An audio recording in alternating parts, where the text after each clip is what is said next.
Welcome to Chapter 16, More Effects from the Post-Reformation, Science and Culture. Hey you guys, we really are very well blessed to have things at our fingertips. Easy access to information online, etc. And even though we had all this access to whatever it is we wanted to find out, last year was still full of craziness, to be sure. However, there were some pretty amazing things that occurred that helped me personally remember who knew what was going on and who still had control of all of it. For example, let me turn on my trusty light here.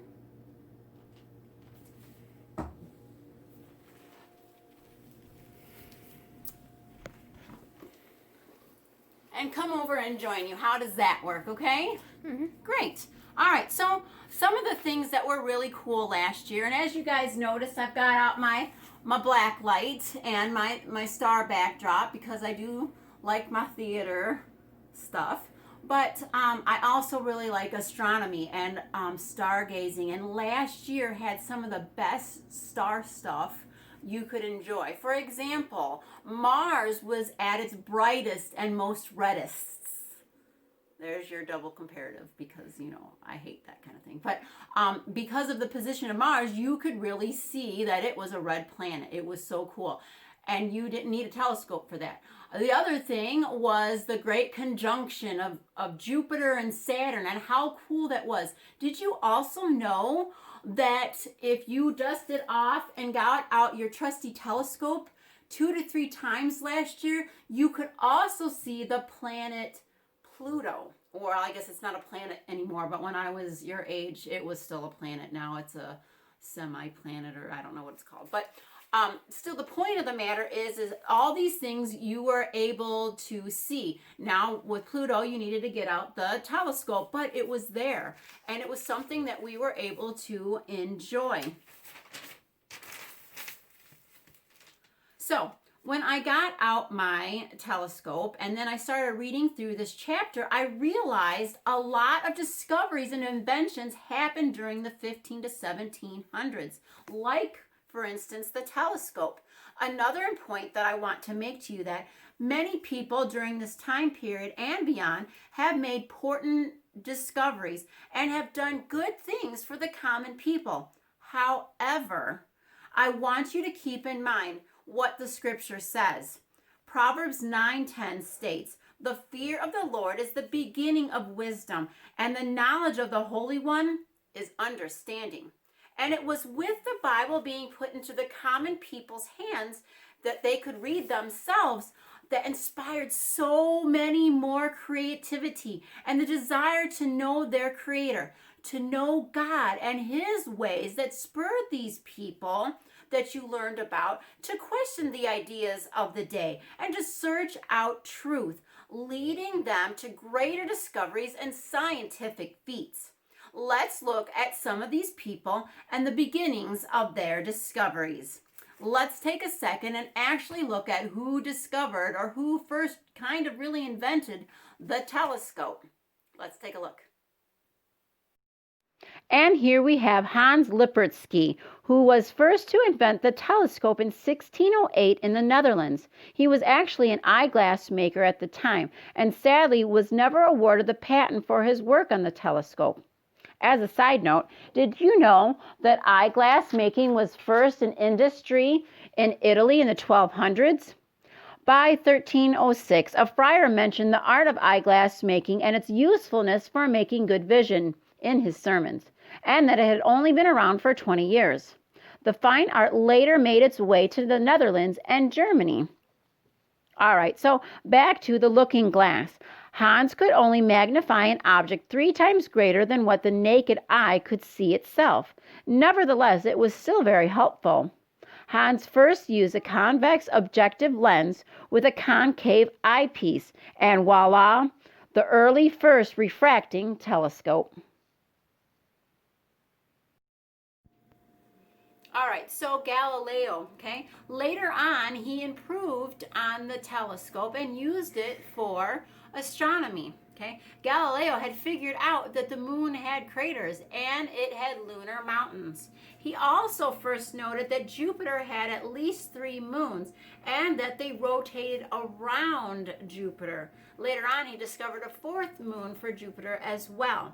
Now, these observations, believe it or not, were awesome, but they wreaked total havoc on the ideas that all celestial bodies revolved around the earth. You wouldn't believe that that was an issue back then, but it most certainly was. Okay, and at first people did not believe that he could have possibly have seen all these things until they were confirmed by Christopher Clavis at his observatory in Italy. Now, Galileo also discovered Saturn and that it had rings. Now, that was a bit confusing to him because he could see them at first, but then they faded out. And then he didn't see them again until the year 1616, okay? He also saw Neptune for the first time. He discovered many more things in our universe, which further upended Aristotle's original theories. Kepler also continued to improve on the telescope as well. By using a convex objective lens and convex eyepiece, things were getting better, and so was the knowledge of the celestial heavens, which brought on a huge argument between two theories. The theory of the heliocentric, which is the sun-centered universe, and the geocentric, which was the earth-centered universe. Okay, we know that the earth is round. We know that the earth rotates and revolves around the sun. Okay, it spins itself as it's going around the sun. Okay, we know that, but they didn't back then, and it was a huge argument of debate. Okay, because of Galileo's findings and ideas, it kind of was sounding to the church at the time as if he was disagreeing with the Bible, and the passages that they said were implied that there was a fixed nature of the earth. They thought those scripture verses meant that the earth didn't move and everything else went around it. So sadly, the Inquisition was brought in and forced him to recant his ideas and put him under house arrest until he died. They also went a bit further and said that all his books and writings from before and after his arrest were to be banned. You read all about all the other things that he is known for this week, so I'm just glossing over this information. Now, Newton is next on our list of influential people of the time. Before we watch a short clip about him, I want you to know that I learned that he was a devout Christian and studying the Bible was one of his greatest passions. It inspired him to want to figure out what forces God created to govern the universe and to keep things in order. All right, people, here I have my lovely assistant, and she is going to read you the questions for, dun dun dun, the pop quiz. We all know that pop quizzes are a required part of this study lesson, and so here's my assistant to read the questions. Get out your piece of paper and let's begin. Question number 1. What year was Newton born in? What year was Newton born in? All right, question number 2 is... How old was Newton when his mother ordered him back home to be a farmer? How old was Newton when his mother ordered him back home to be a farmer? Question number 3. Did an apple really fall on Newton's head? True or false? Did an apple really fall on Newton's head? True or false? Number 4. What kind of telescope did Newton invent? What kind of telescope did Newton invent? Number 5. What was the difference between it and the first style by Galileo? What was the difference between it and the first style by Galileo? And number 6, last but not least. Newton received his knighthood as a reward for what? Newton received his knighthood as a reward for what? All right, people, you have your questions. Go ahead and watch your link about Isaac Newton and come on back to us. All right, so you read this week that the great men of science of the 16th, 17th, and early 1800s helped to lead the world into the modern age and lay the foundation of new fields of scientific study. Yep, these great scientific and technological processes of the 19th and 20th centuries would not have been possible without the pioneering work of the Reformation era scientists. Dun, dun, dun.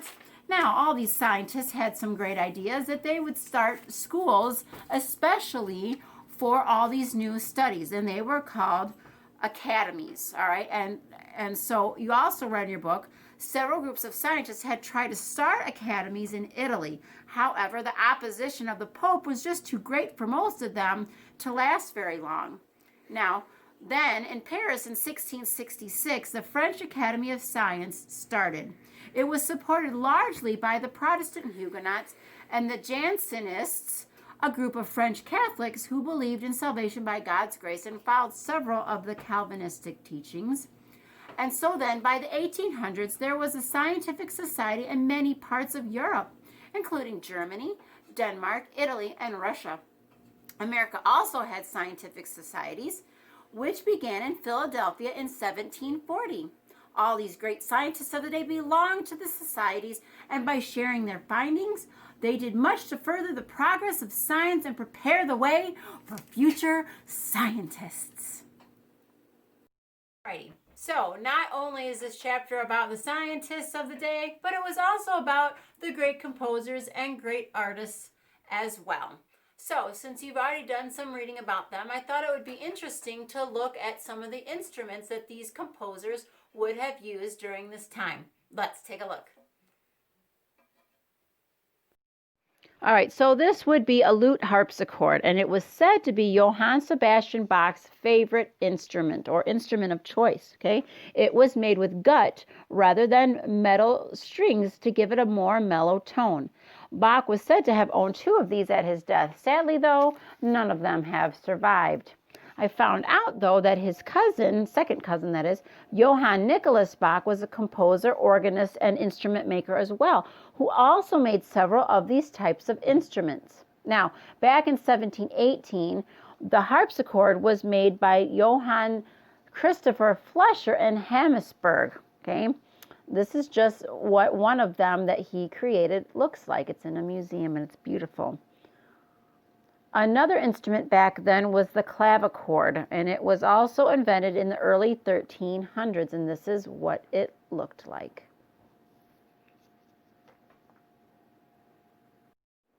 Handel once said of himself and during his youth that he chiefly wrote for the oboe, which was his favorite instrument, and that's what you are looking at a picture of now, okay? It is interesting to note, that Handel started off as a violinist and then learned the organ and the harpsichord, which gave him more opportunity to perform and compose operas, making his debut in 1705. Now, before the oboe came the sham, okay, which was a double reed woodwind instrument made in Europe also.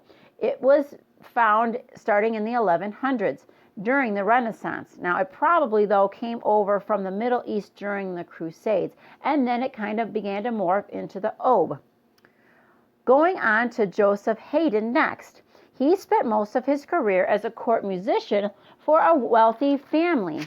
So he's said to be isolated from other composers and trends, causing him to have to be original. Still, his music was widely used, making him the most celebrated composer of Europe. Here's a picture of the palace where he possibly worked. Let's take a minute and watch the video link about Haydn next. All right, so the next thing I need you guys to do is go ahead and watch the link that I sent to you about Haydn and his Surprise Symphony. You'll learn a little bit more about the composer and about this classical piece of music that he wrote. So go ahead and watch the link and then come on back to me. Alrighty, I hope you enjoyed that surprise symphony by Haydn. The rest of your chapter was about famous artists like Rembrandt and so on and so forth. And yes, I do like my art, my painting and drawing and stuff like that. But since we usually have longer chapters, I thought perhaps this once we would make it shorter. So we're just going to end the lesson with this. We can say toodaloo to chapter 16 and the Reformation, hopefully, and move on to next week. We'll be on chapter 17 and France. Super excited.